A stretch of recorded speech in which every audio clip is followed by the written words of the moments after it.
Hey y'all, it's Nikki. Welcome back to what episode is this? 35. Episode 35 of the Working Mamas podcast. This is very much I guess I'll call it a bridge episode because I haven't recorded any new episodes in a few months. But season 3 of the Working Mamas podcast will launch later this spring in May. So make sure you come in and tune in to the new episodes of season 3. But like I said, it has been a minute. I don't know why. I just was not recording. It was so many other things going on. And as many episodes as I could have recorded and just talked about a lot of different things. It was just other competing priorities. But I felt like let me put an episode out. Let me get on my mic and talk about some things that I'm excited to talk about.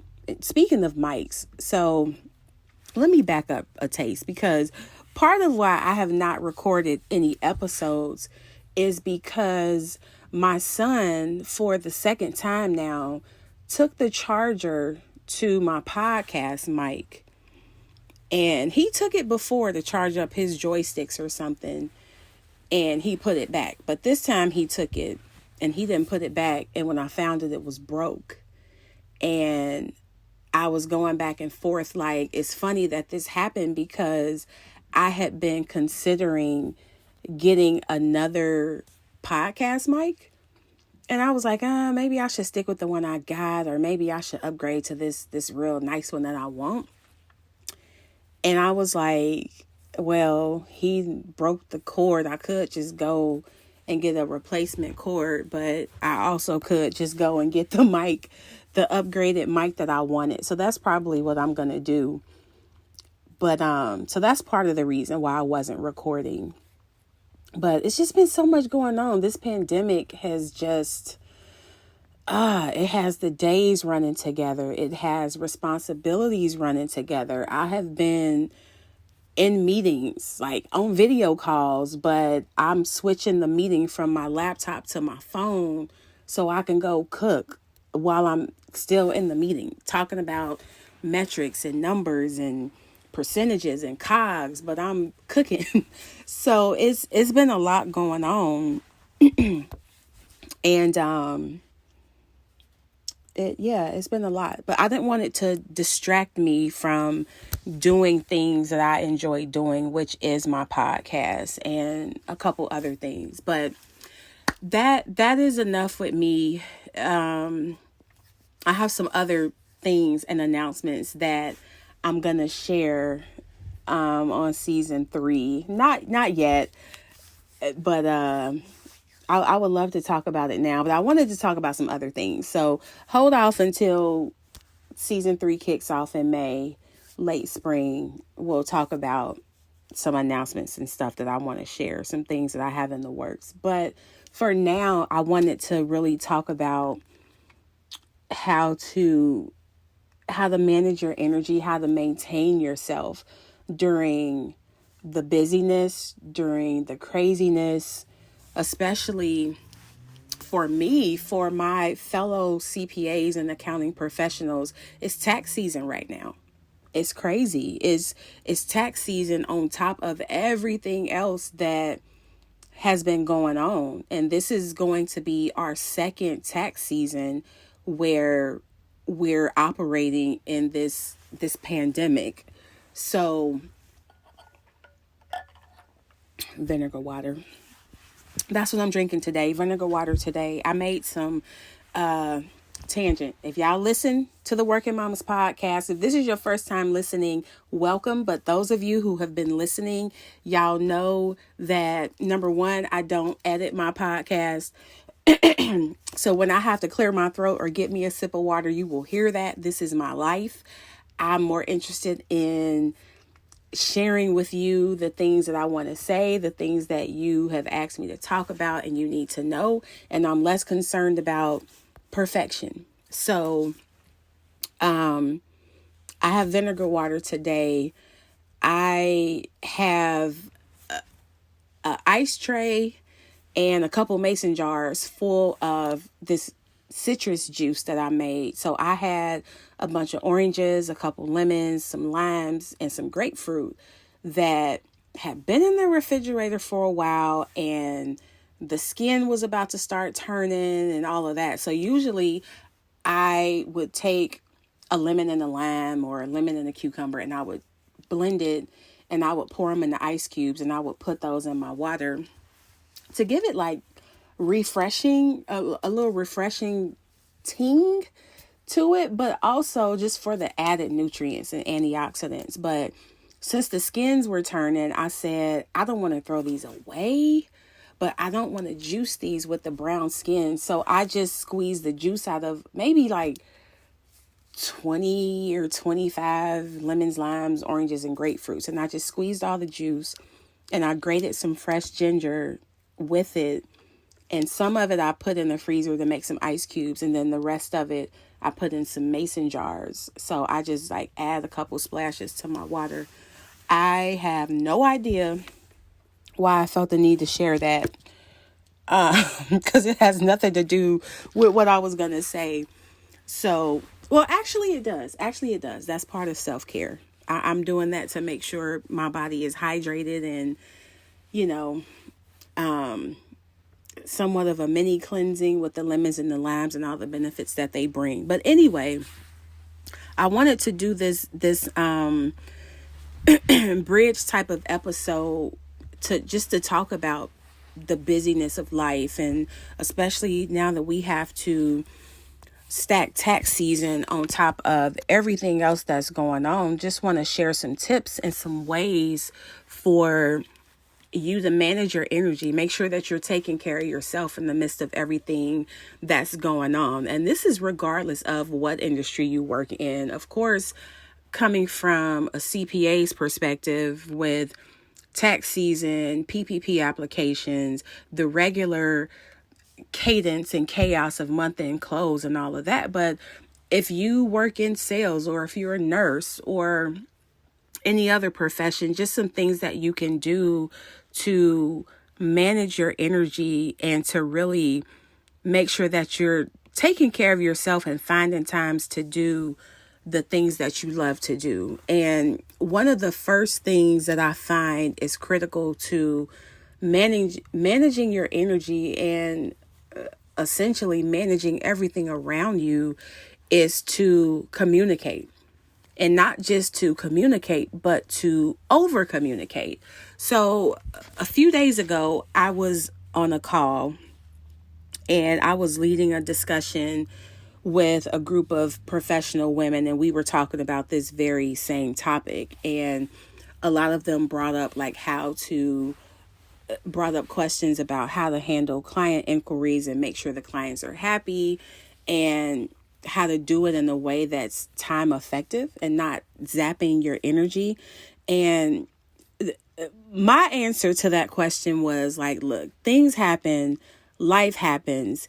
And for the most part, there's still a human aspect to people, and people understand that things happen. So they're more interested in the updates and knowing what's going on and where things stand. So like if you have a client and you're preparing a tax return and it's been 2 weeks since you started preparing their return, they're probably going to say, hey, where's my return? What's going on? When can I expect my refund?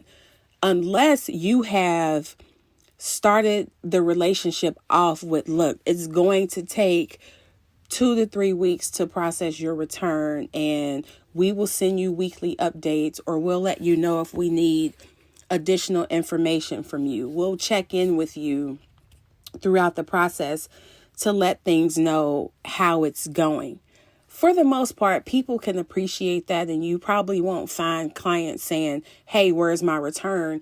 If you've set that table up front and manage the expectations proactively, instead of waiting until the client hasn't heard from you, they don't know what's going on, because then anytime you get one of those what do I want to call them? What's the status or what's the ETA? Anytime you get an email like that, at least for me, it kind of sets me off a little bit and sends me into a tailspin, because I feel like it's because something on my end has slipped through the cracks and I have not given somebody an advance notice of what's going on. So trying to make the effort up front to manage those things. You never want somebody, your boss, for example, or a client, to wonder where things are. So you can really be proactive in preventing fire drills from happening or diverting those fire drills from happening simply by communicating and over communicating, being proactive with the communication. And that's what helps to manage that relationship, because if you have a situation where you're working with a client or you're working on a project at work and you have this deadline and you can't meet the deadline because of something that happened in your world or whatever happened, then it's up to you to figure out what the alternative is going to be. To say up front, hey, I'm not going to make this deadline, but here's my new anticipated ETA. And just continue to send updates throughout the process. This is what's going on. This is where we are. And for the most part, I think people are less concerned with a problem arising and something happening.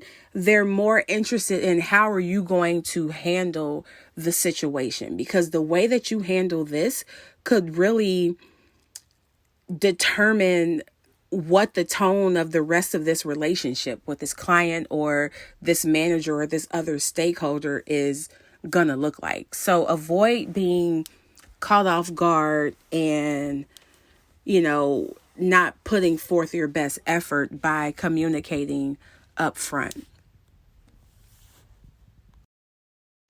So something else that has happened since I last recorded was we got a dog. Well, we got a puppy, and her name is Oakley. Oh, chocolate. She's not even chocolate. She's like a caramel. I don't know. Chocolate pit bull.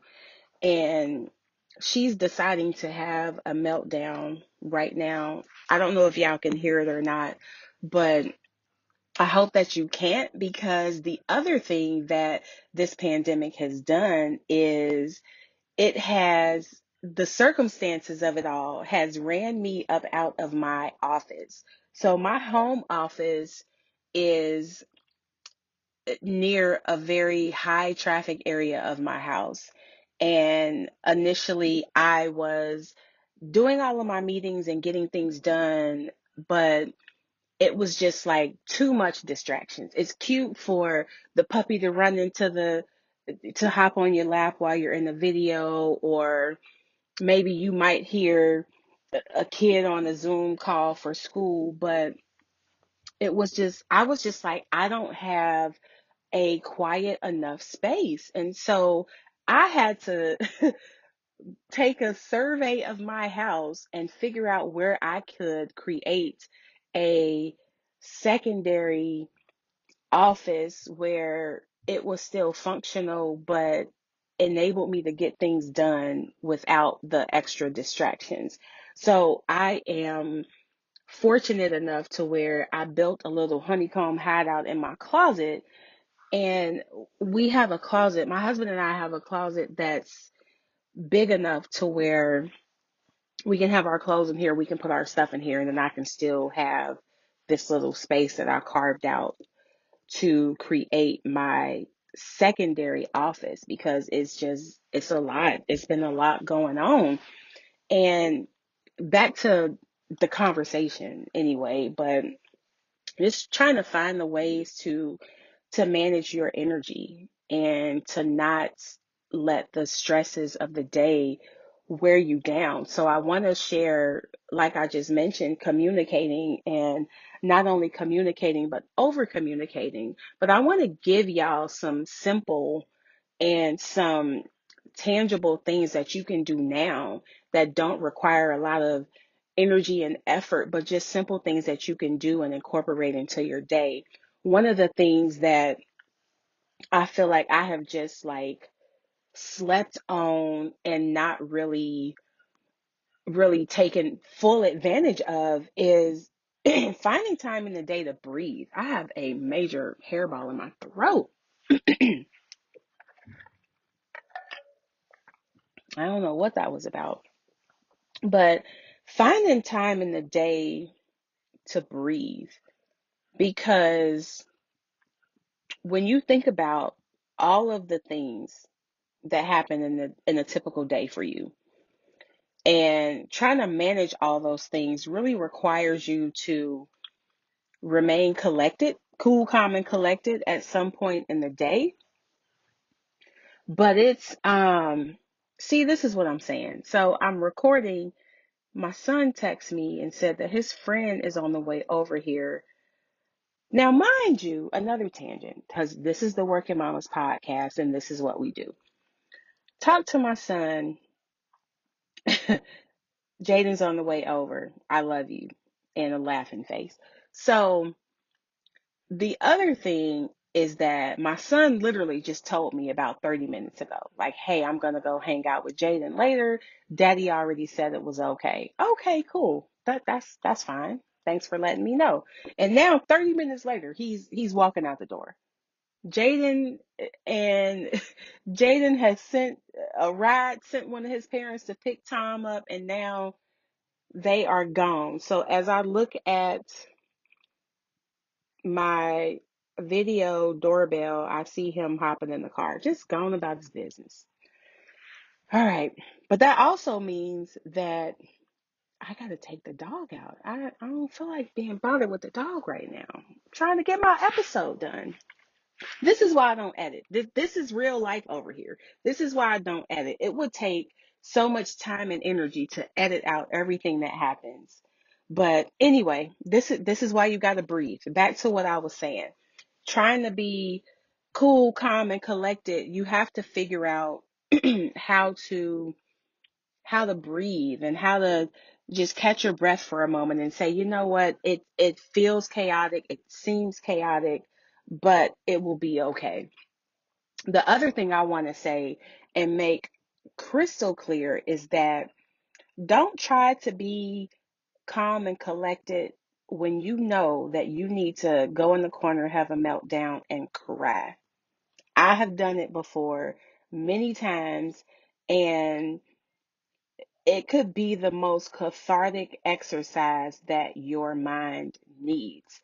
For years, I underestimated the power of breathing. Something as simple as turning your chair so that you turn your back to your computer, close your eyes, and just take in some slow breaths for a minute. It is such a different feeling from the time you close your eyes for those 60 seconds until the moment you open them. It almost feels like a release, like an affirmation that everything will be okay. And it will. It will. And the other thing that I mentioned when I was on the call with the ladies the other day is that despite all of the negative effects that this pandemic has had really on the whole world, the one thing I appreciate is that it has brought out the humanness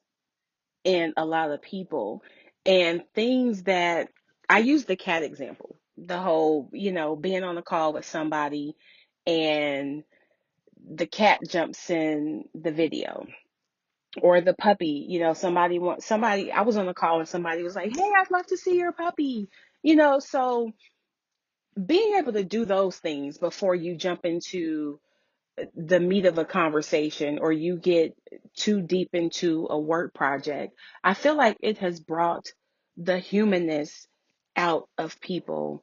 Um, and it's really refreshing. I hope that even when the world opens back up, that people maintain this humanness and feeling like there's a little bit of, you know what, let's let our proverbial hair down for a minute. The other thing about breathing is that breathing brings focus. And when you're able to focus on one thing at a time, then it's more likely to be complete, number one, because I know a lot of us have a lot of things going. No one thing is getting done to the completion point, but there's just multiple things in the works. And so trying to focus on one thing at a time, that jack of all trades thing is gone. The multitasking thing is one of the worst things that happened to society in the early 2000s, because there was this mindset of do all the things, do all the things and do all the things simultaneously. And when you're doing that, you're doing so much that you're not doing anything.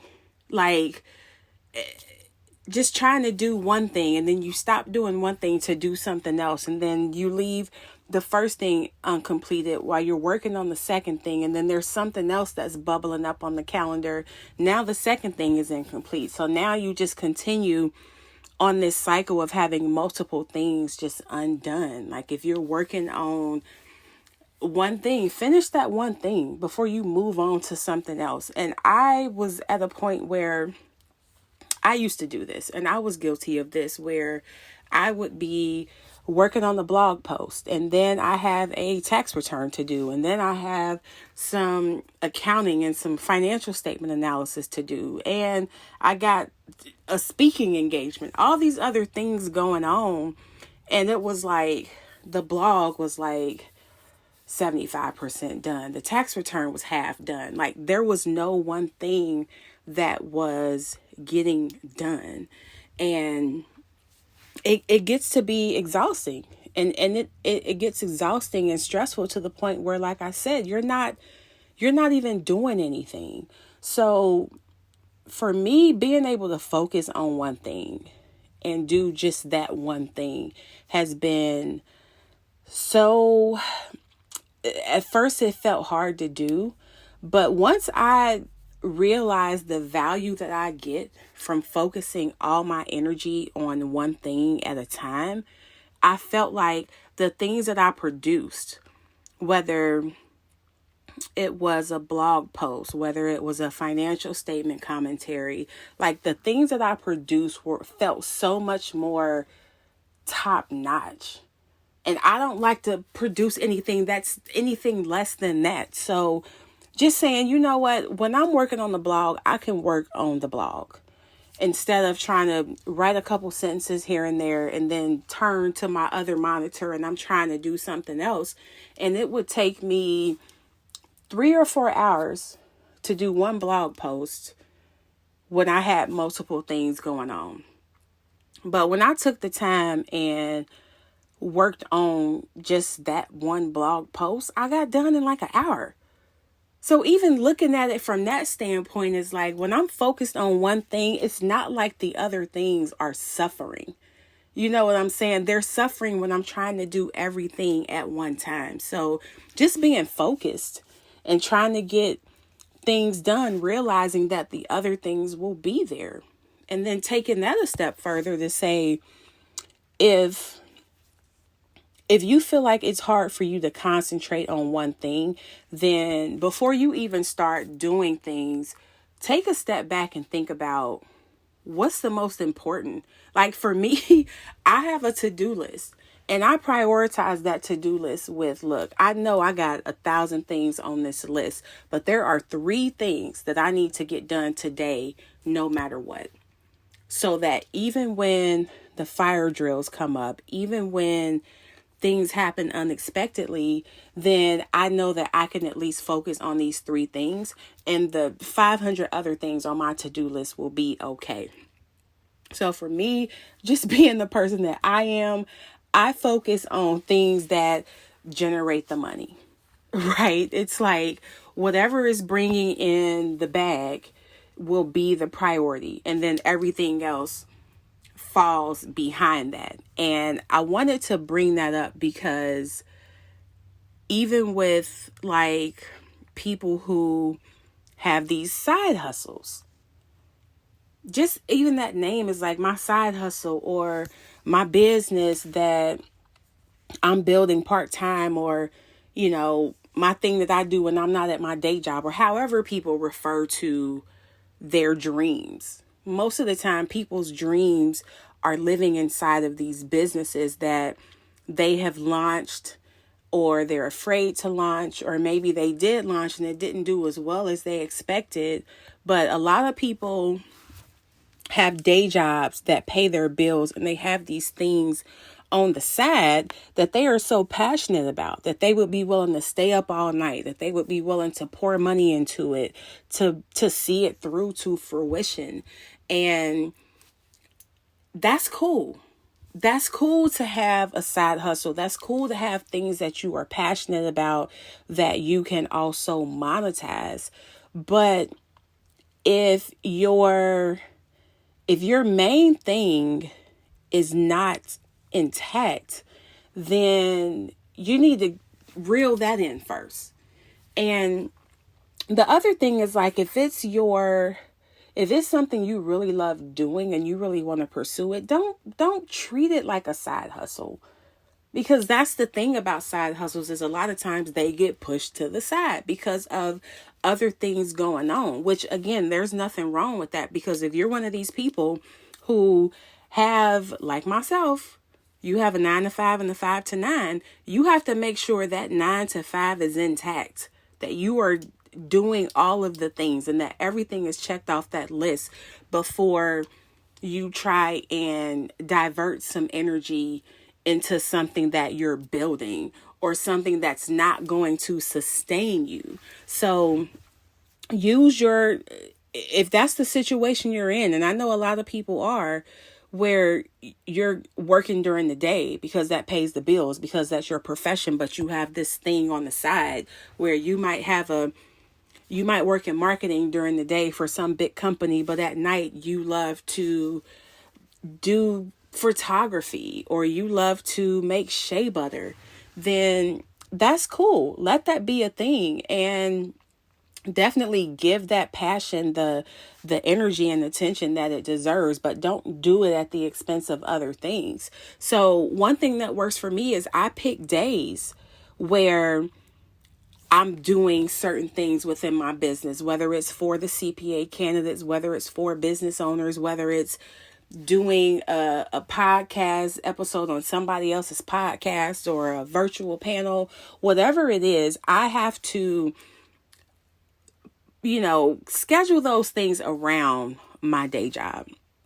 And I'm totally okay with that. There are some people who feel like I'm just going to quit my day job and I'm going to pursue my passion full time. That's totally fine. There's nothing wrong with that. But if you can figure out how to make your day job and your night job, we're not going to call it a side hustle, my little business. Don't call it your little business, because you should be the one hyping up your business more than anybody. So call it what it is, but make sure that you have the things intact from a priority standpoint, where you should not be working on your quote unquote side hustle when you should be working your 9 to 5, and you shouldn't be trying to utilize the things that you have, trying to just kind of commingle those two, but just make sure that if you do have multiple passions, and I'm speaking from experience, because I have multiple passions that I didn't feel like I needed to quit my day job to do. It took some years of trial and error of trying to figure out how to make it work, but it's possible. You just have to know how to manage it and figure out of the 24 hours that we all have in a day, how do you decide to allocate your time to the things that are important to you? The other thing that has been very important to me, just trying to manage through the pandemic and everything that's been going on, is making sure that I schedule some joy.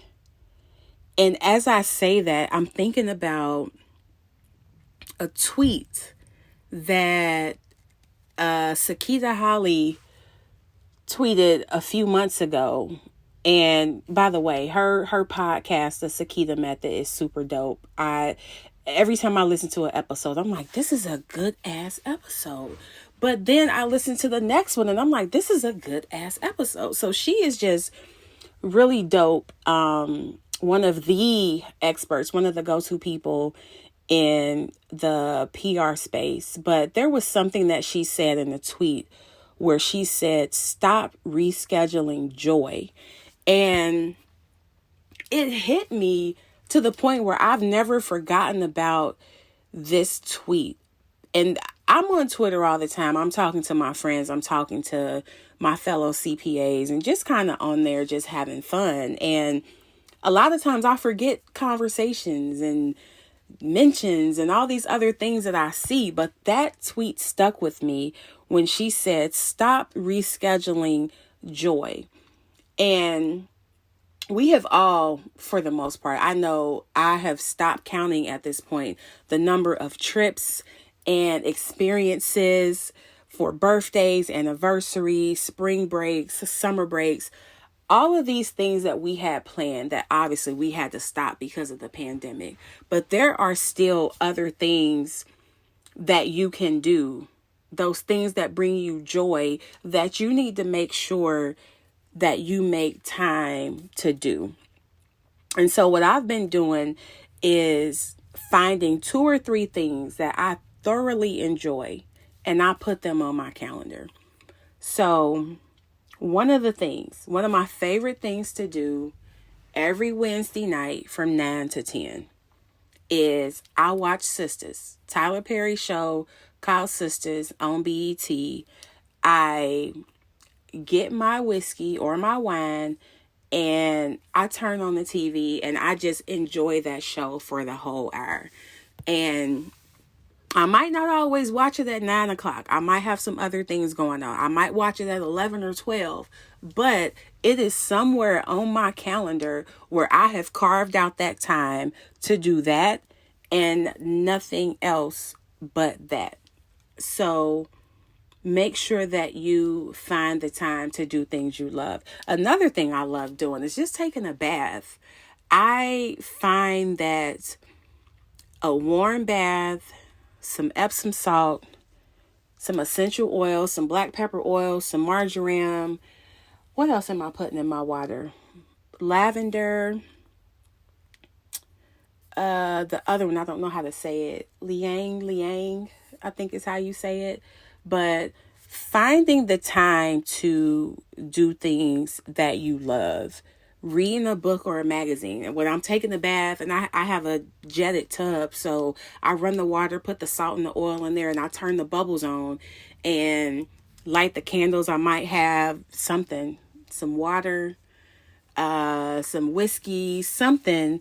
And I might have my iPad to read a magazine. I might get a physical magazine and read it.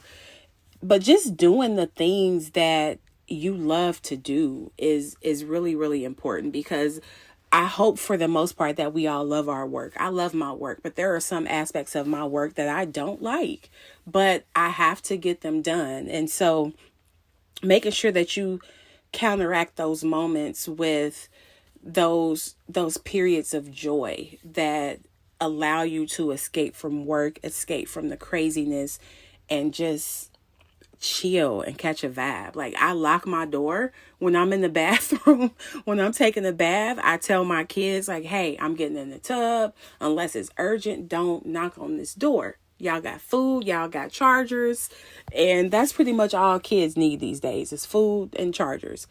But make sure that you schedule that joy. And I feel like I need to take Sakita's tweet and frame it, because that hit me. And now every time I think about doing something, taking a break from work to just decompress and doing something, that is the thing I think about. Like, I'm not rescheduling my walk outside. I will put that on my calendar too. Take a walk outside, getting some fresh air, getting some physical exercise, and challenging yourself that way. Because at work, we're constantly being challenged as far as our expertise, our doing the mental exercises, trying to think through things, come up with solutions.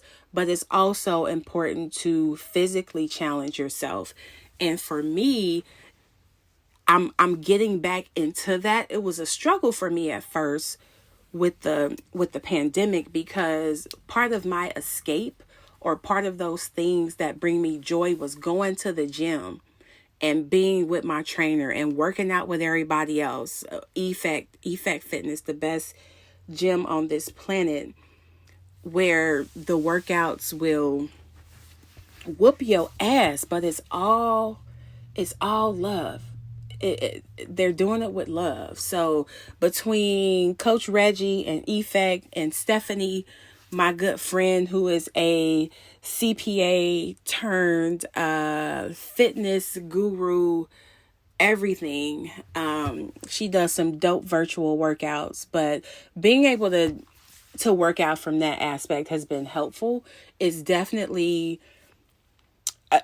in some aspects, it feels more convenient because I'm at home and I don't have to drive to the gym. But in others, it feels inconvenient because I have to find a place in my house where nobody's walking past the camera while I'm on the video with my coach trying to work out.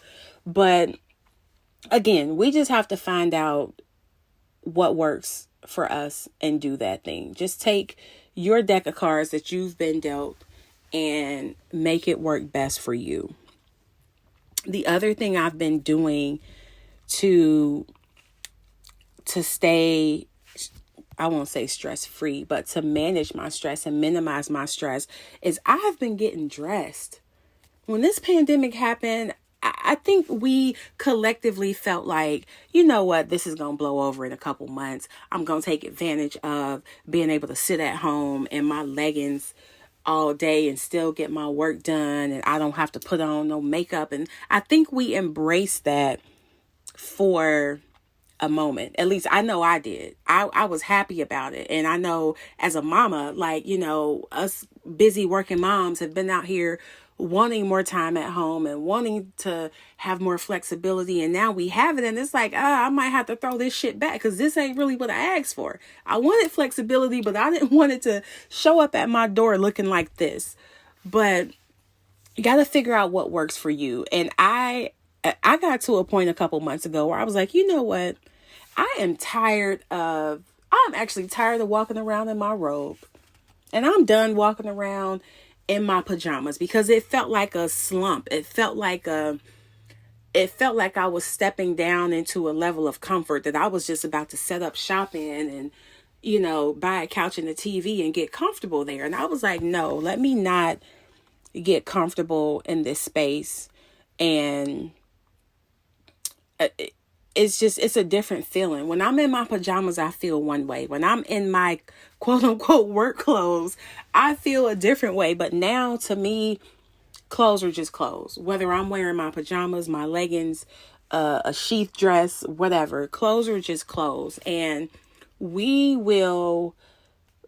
as a society will spend so much time getting ready, getting fresh, getting the face beat to go outside, to go to work. We buy a specific category of clothing to go to work. And I was just like, I'm going to wear my work clothes in the house.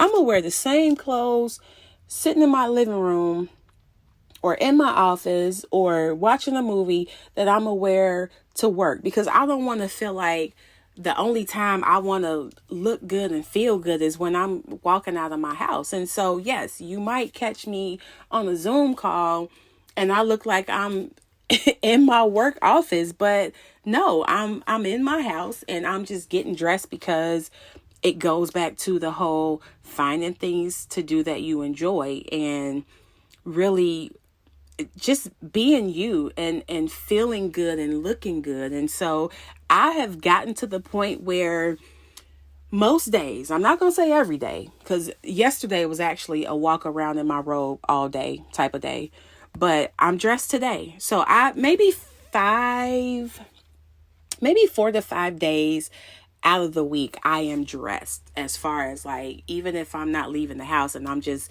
getting on calls, or even if I don't have calls and I'm just doing things, I'm getting dressed. So I'm putting on my clothes. I'm being on the video, because sometimes I wasn't on the video, just like I ain't got no makeup on, I ain't comb my hair, like I just don't feel like being on, I ain't got my eyebrows done. But now it's like I'm doing those things because this is what feels good to me, and that's really all that matters at this point, is making sure that I'm taking care of myself and that I'm in a place mentally, physically, emotionally where I can fill up my own cup and be able to pour into other people. So if you choose to wear pajamas, get some cute loungewear type pajamas. You can be cute and casual, and it transitions well to a workout. So while I do put on my clothes and my dresses and things like that, one thing I've done is, one day I got dressed and I was like,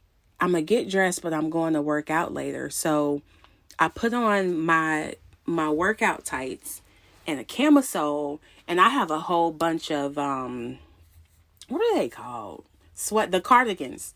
Like cardigans, dusters, and I was like, I'm just gonna put on some leggings, a camisole, and a cardigan, and that's my outfit for the day. So I still can look casual and not walk around in a muumuu or a robe, but then I can also easily transition, take off the sweater, maybe throw on a different bra, a sports bra or something, and I can make my way to the gym. So I have moved out of the pajama stage.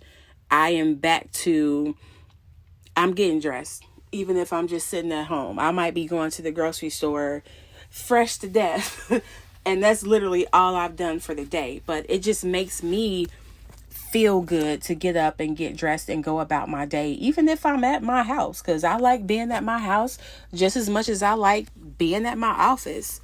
So I just wanted to share those things and really share some things that are within our wheelhouse, and they are focused on things that we as individuals can control. You can control how much you're working out. You can control the things that you're putting in your body. And let me talk about that. The food. How did I forget about that? So, I mean, it's just trying to cook. It feels like 10 meals a day has been a lot. Sometimes we just break down like, look, we gonna get something to eat. But it always turns out that the food is not what we expected it to be. We end up paying more than the food was even worth. And it's like, we could have made this at home and it would have been tasting way better than this. So my husband and I both, that's one thing I have to say. I definitely appreciate the fact that my husband and I can tag team and get things done. And I don't have to be the one cooking all the time, because my husband can go in that kitchen. He can throw some flour, but he can be cooking and I'm washing clothes, or he's running the kids somewhere and I'm cooking. So we're able to bounce things off each other and pitch something to each other to say, look, you could do this, or can you take care of this while I'm doing this? It's all for the betterment of getting everybody situated and making sure our house and everybody in it is good.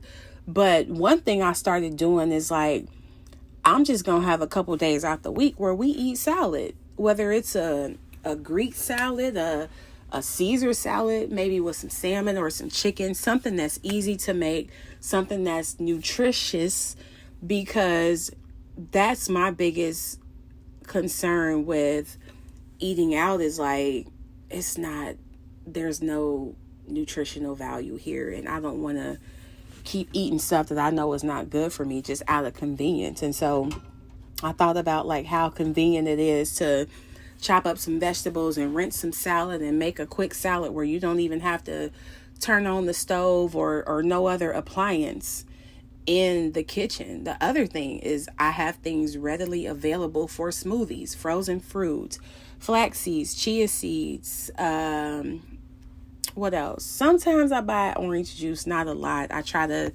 make water-based smoothies to take away the extra sugar from the juice, but sometimes I have to add some things to make it taste good for these children and for my husband too, because I can juice a head of broccoli and some parsley and and some spinach and call it a day and worry less about the taste, because I'm more interested in getting the nutrients that I need. But my family ain't built like that, at least not yet. I can get them to take shots of green juice, or I will just make a fruit smoothie and just add all the stuff to it, like the flax seeds, the chia seeds, the hemp seeds, and I can mask it with the orange juice or spray a little bit of whipped cream on top of the smoothie, because then my kids think it's a milkshake. But I wanted to share some things that you can implement now, things that don't require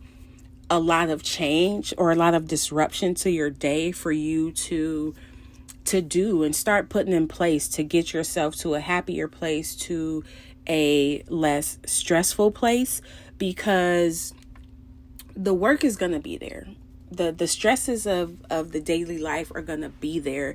It's more a function of us investing our time, our energy, and our effort into the things that we can control. So make sure that you are doing what's best for you, that you are taking care of yourself, and be real with yourself about what you can and cannot do, and not taking on too much at one time, because we of course want to take care of ourselves in light of the pandemic and for me and my CPA friends for busy season.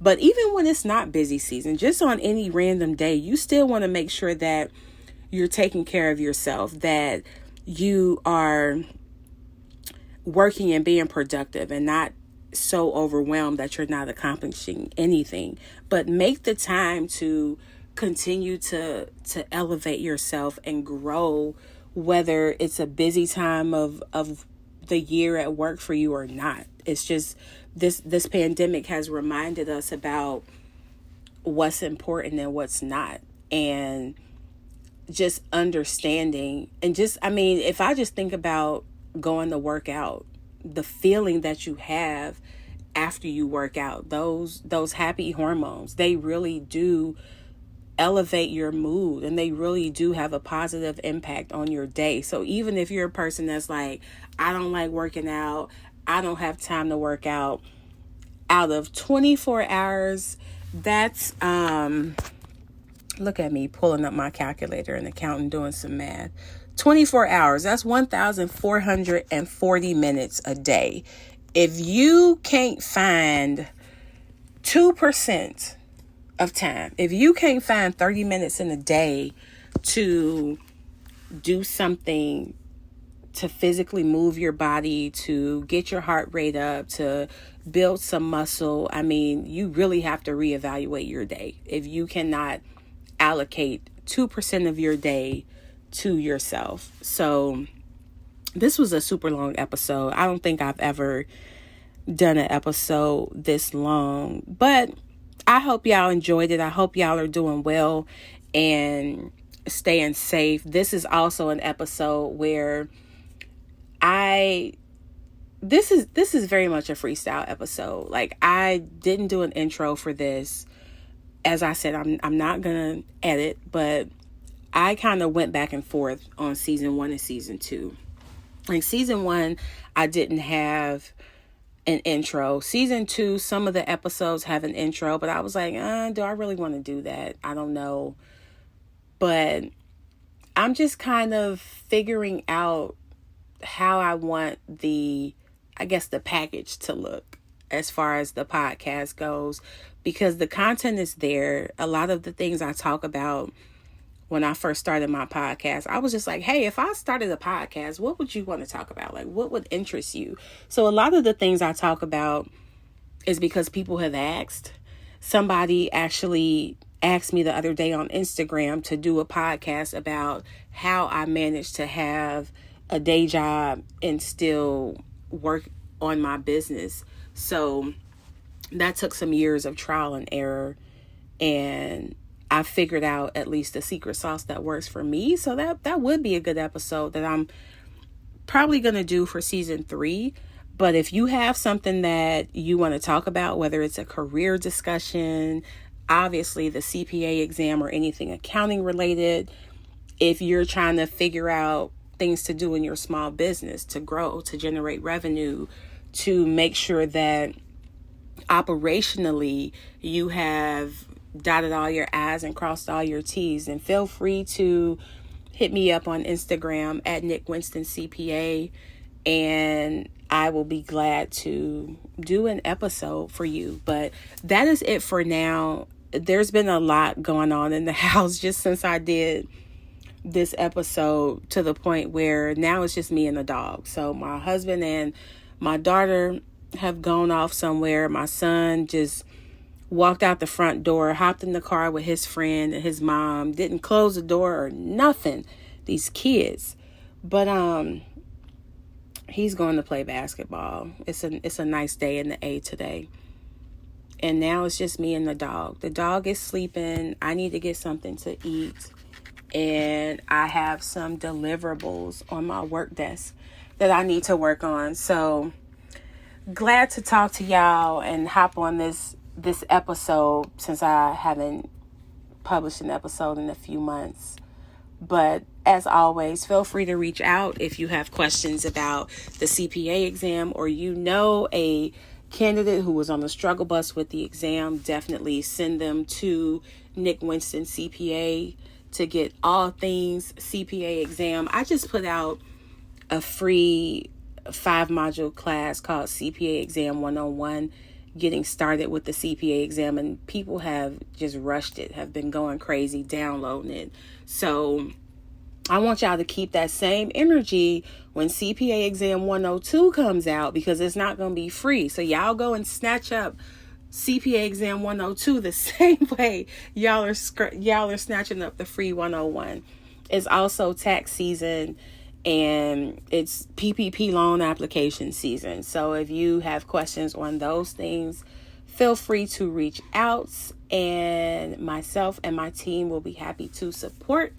And I've gotten a lot of requests lately for people who are like, hey, do you want to, I want to invite you to a panel, or I want to work with you, or have you featured on my podcast, or can you create a blog for me about accounting tips for entrepreneurs? So I am humbly appreciative of everybody who has reached out and wanted to partner with me. So if you go to my Instagram profile, I have a link called Collab with Me, where you can send me a request, tell me all about your event, your podcast, your panel discussion, and we can chop it up and put some things together on that. But okay, we almost at an hour, so let me go. I got to get my stuff done, and I have to pause and get some lunch. So y'all be good. Make sure that you share this episode and tell your friends about the Working Mamas podcast, and I will talk to y'all soon.